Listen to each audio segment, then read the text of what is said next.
Hi everyone. तो आप सबका स्वागत है मेरे चैनल डिवाइन मैथ्स 101 में। तो आज मैं आपके लिए लेकर आई हूँ क्लास 9 मैथ्स एक्सरसाइज 6.2 का क्वेश्चन नंबर 3 का सॉल्यूशन। इससे पहले वाले जो भी एक्सरसाइज 6.1 है और इससे रिलेटेड जो भी वीडियो है मैंने अपलोड किए हैं, जिसमें सिंपल पैरेलल लाइंस, ट्रांसवर्सल और alternate interior angle, corresponding angles, ऐसी सारी डिटेल्स भी समझाई हुई हैं। तो काइंडली ब्राउज माय चैनल। अगर आपको उसमें प्रॉब्लम है तो आप उसमें इजीली अगर ब्राउज करेंगे तो आपको समझ में आ जाएगा। ठीक है, तो अभी इस वाले क्वेश्चन को स्टार्ट लेते हैं। चलिए सबसे पहले क्वेश्चन पढ़ते हैं। तो question says in the given figure A B is parallel to C D. यहाँ दिख रहा है कि ए बी जो एक पैरेलल लाइन है वो किसके पैरेलल है? सी डी के पैरेलल है। ठीक है, दूसरी स्टेटमेंट उन्होंने दी है E F is perpendicular, this is the symbol of perpendicular to C D. ये दे रखा है ई और एफ जो है परपेंडिकुलर टू सी डी है। और ऑब्वियसली बात है, अगर ये 90 डिग्री है तो definitely because it is perpendicular तो ये एंगल भी कितने डिग्री होना चाहिए? This angle should be 90 degree. पर इसको लाने का तरीका क्या है? इसको लिखेंगे कैसे? इसको लिखने का तरीका ऐसा है, हम इसमें लिखेंगे कि ये जो दो पेयर है ना ये वाले, तो इसमें हम लिखेंगे दे आर को इंटीरियर एंगल्स। इन दोनों का टोटल कितना होगा? को इंटीरियर एंगल्स। और को इंटीरियर एंगल्स क्या होता है? इनका टोटल होता है 180 डिग्री। ये डिटेल में हालांकि मैंने अपने चैनल पे अपलोड किया हुआ है। कॉरेस्पॉन्डिंग एंगल्स और सारे parallel lines, angles with parallel lines नाम से हेडिंग है, आप ब्राउज कर सकते हैं। पर आपको ये छोटी छोटी चीजें इसलिए पता होनी चाहिए क्योंकि बिना इनको लर्न किए ना हम ये वाले पैरेलल लाइंस के क्वेश्चंस नहीं कर सकते। तो एक बार आपका ये बेस जो है वो क्लियर होना जरूरी है। आई होप आपको समझ में आ गया होगा। चलिए अब मैं आगे बढ़ती हूँ। यहाँ पर ये को इंटीरियर एंगल मैंने बताया कि इस तरीके से लॉजिकली हमें बताना पड़ता है, हम डायरेक्टली लिखेंगे। तो यहाँ पे हमें ये दो चीजें तो दे रखी है, इसके अलावा क्या दे रखा है? जीईडी की वैल्यू 126 दे रखी चिल्ड्रन। जीईडी, चलिए मैं इसको इससे ड्रॉ करके बताती हूँ। जीईडी यानी ये देखिए यहाँ पे जो है ये रहा, ये जो पूरा एंगल है ना यहाँ से यहाँ तक का, इसकी वैल्यू कितनी दे रखी इन्होंने? 126 डिग्री। अब आपको देखते ही समझ में आ जाएगा, ये पूरा एंगल दे रखा है, दिख रहा है। इसमें से अगर मैं ये वाले एंगल की वैल्यू निकालना चाहती हूँ तो मुझे क्या करना पड़ेगा? 126 में से मुझे ये दे ही रखा है 90 डिग्री, अगर मैं माइनस करूंगी तो मेरे पास इस वाले जो जो मैंने शेडेड किया है वॉयलेट कलर से वो मिल जाएगा। तो वो कितना आ जाएगा? अगर माइनस करूंगी तो वो आता है 36। तो इससे मुझे ये वाले एंगल की वैल्यू मिल जाएगी, है ना। और ये इन्होंने पूछी भी है, जी ई, देखो जी ई एफ, ये रखा जी ई एफ, उन्होंने यहाँ पे पूछा भी है, जो मेरे पास कितनी आ चुकी है? 36 डिग्री। एक तो ये लॉजिक हम यूज करेंगे। दूसरा इसमें हम क्या करेंगे? देखो दूसरा इसमें लिख रखा है जी डी इक्वल टू 126। जरा फोकस करना, जी डी कहाँ दे रखा है? ये रहा जी ई डी। और ये पैरेलल लाइन पे बन रहा है पूरा एंगल, तो ये वाला एंगल भी कितने डिग्री होना चाहिए? ये देखो ये पूरा एंगल, यहाँ से यहाँ तक का एंगल कितना होगा? ये स्ट्रेट लाइन है और स्ट्रेट लाइन पे अगर मैं यहाँ पे मार्क करती हूँ ना, देखिए इस लाइन को अगर मैं एक्सटेंड करती हूँ तो ये पूरा एंगल भी कितना डिग्री है? 126। क्यों हो जाएगा 126? बिकॉज इसमें आपको पता ही कौन से एंगल्स बन रहे हैं। ये देखो जेड शेप वाले जो एंगल होते हैं, जब पैरेलल लाइन में ऐसे जेड शेप के एंगल बनते हैं, they are called alternate interior angles. इन दोनों एंगल्स को बोला जाता है alternate interior angle. Alternate word क्यों लगता है? क्योंकि एक इस साइड होता है और दूसरा इस साइड होता है, तो इसलिए ऑल्टरनेट, और इंटीरियर अंदर बन रहे हैं ना, इसलिए इसके लिए वर्ड यूज किया हमने ऑल्टरनेट इंटीरियर एंगल्स। ठीक है, तो आई होप आपको ये समझ में आया होगा। इसी लॉजिक से हम एक एंगल निकालेंगे और फिर लास्ट एंगल है वो सीधे सबट्रैक्ट करके आ जाएगा। तो मैंने यही चीज इसमें यूज करी है। तो चलिए स्टार्ट लेते हैं। अब यहाँ पर देखिए आप इधर देखिए, सबसे पहले मैंने लिखा है जो चीज़ दी है चिल्ड्रन उसको हमेशा लिखना चाहिए, उसके मार्क्स होते हैं।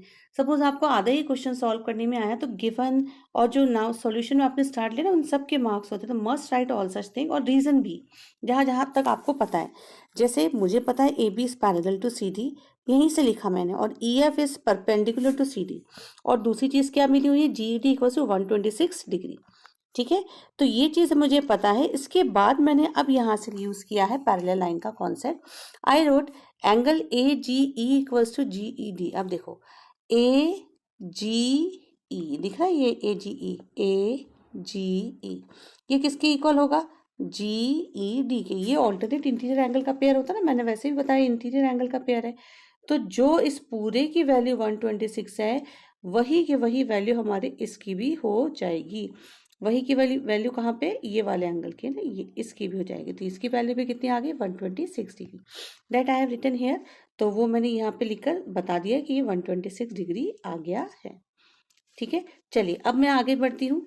ये देखिए, ऑल्सो जी डी की वैल्यू निकाल रही हूँ। जी ई डी, जी डी की वैल्यू सॉरी जो हम जानते हैं पूरा कितना दे रखा, 126। 126 का मतलब इसकी वैल्यू क्या है, G E F plus F E D, यही मैंने यहाँ लिखा है। 126 डिग्री पूरा मिला के किस किस का टोटल है, एक तो इस एंगल का टोटल, ये पूरा एंगल, और ये 90 डिग्री का टोटल है। तो वही लिखा। तो जी ई एफ की वैल्यू निकालनी ना, और ये हमसे देखो पूछा भी है यहाँ पर। ए जी तो हमने निकाल लिया, डेट इज 126। दूसरा है जी ई एफ। तो उसके लिए अब हमने क्या किया, जी ई एफ निकालने के लिए हम जानते हैं ये दोनों का टोटल है।